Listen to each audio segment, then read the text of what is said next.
This is a great practice exam question because it gives you a chance to review some stuff that will be helpful for future GMAT questions. Percent change. First of all, what is percent change? And this is worth a note card if you're somebody who likes to create note cards to prep for the test, which is a very good idea. Percent change is equal to what we'll call the new number minus what we'll call the original number, divided by the original. New minus original over original, you could say new minus old over old. As a quick example, suppose somebody were 5 feet tall when he was 12, and then when he was 18, he was 6 feet tall. And you asked, what was his percent change? I'll write a delta for change. What was his percent change in height? The new number, 6, minus the original number, 5, divided by the original, 1 over 5, 1/5, or 20% increase. So with that in mind, let's look at this problem. I'll erase this.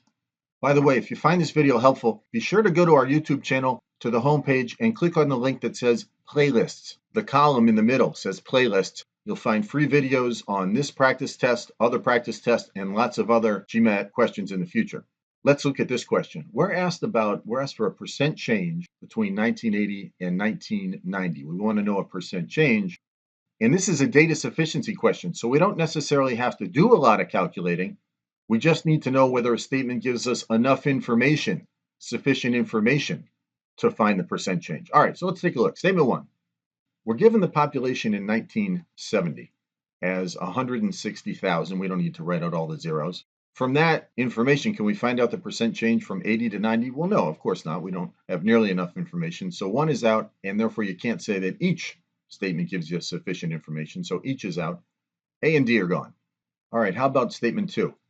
Very important to get into the habit, and it takes time to develop this habit, of forgetting about statement 1 when you look at statement 2. Look at statement 2 in isolation. Try to erase statement 1 from your mind, which is hard to do.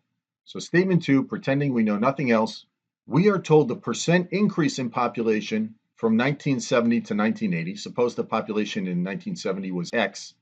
In 1980, there was a 20% increase, so it would have been 1.2 times X.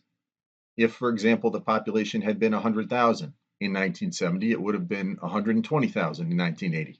We're also told that in 1990, the population was 30% greater than it had been in 1970. So in 1990, we could say that the population was 1.3 times X.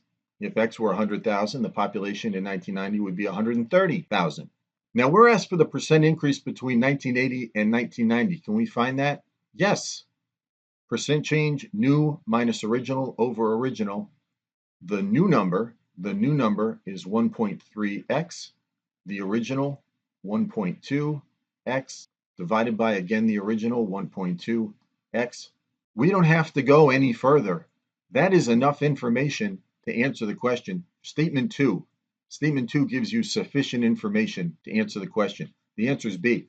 We don't have to go any further. Great thing about data sufficiency is it can save you a lot of time. There's a lot of math that you just don't need to do to answer these questions. So if that made sense, I hope you'll click the like button, share the video with friends who are taking the GMAT. Feel free to leave any comments you'd like. Comments are more than welcome. And be sure to subscribe to our channel. We'll see you in the next video.